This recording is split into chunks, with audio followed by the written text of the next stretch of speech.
Today is the first day of our new segment, News Channel 9 Homegrown. Each Saturday for the next few months, we'll feature locally grown or raised food, flowers, and more, and how you can grow some things yourself. In the spirit of Easter, we're starting with homegrown eggs. So we traveled just 30 minutes from Chattanooga to Wildwood Harvest, where their motto is, the chicken comes first. Drive down Highway 11 in Wildwood, Georgia, and you just may miss it. Except for this sign and this long road. This land has been in my family for 4 generations, and I really wanted to be able to make a living off of the land, and I wanted to do something that would honor and take care of the land that my family gave me. 150 acres of land and the home of 900 free-range chickens. This is where the magic happens, the Eggmobile. It's a model developed by an expert American farmer, Joe Salatin. So this is where the chickens come to lay their eggs. And they go in these nest boxes and they lay their eggs. They prefer to lay them in the early morning, early afternoon. Now, does each chicken have a special box that they like to go in? They do, and the funny thing is they'll all fight over the same box, even though there could be 100 other boxes in here, but they would all want to go into the same one. It's essentially a portable chicken house. The chickens will lay their eggs in the cubby holes and sleep in the center at night. Otherwise, they're out in the pasture being free-range chicken.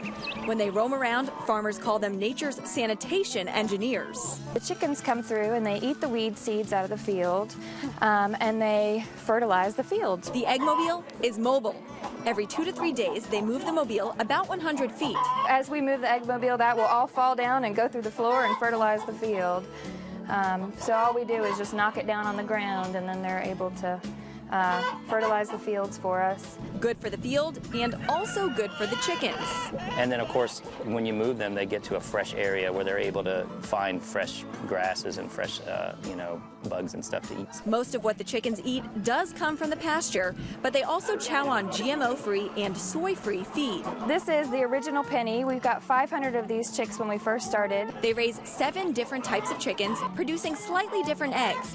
Keith and Katie collect about 30 dozen eggs a day. They're blue eggs, green eggs, white and brown, and then really dark brown eggs. When you crack them, they look exactly the same and taste almost exactly the same.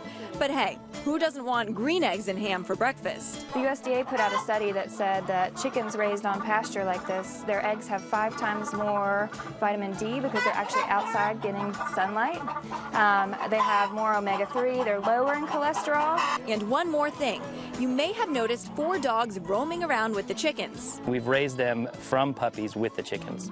Their job is to protect the chickens from predators like coyotes, because for the healthiest of eggs, it's all about the chickens. Our motto is where the chicken comes first. So we make sure that the chickens are always being taken care of, that they're being treated humanely, and that we care for them first. The eggs are called pastured pennies because of the original penny. Wildwood Harvest sells its eggs at local farmers markets, Pruitt's on Signal Mountain, Nature's Finest on Lee Highway, and Village Market in Collegedale.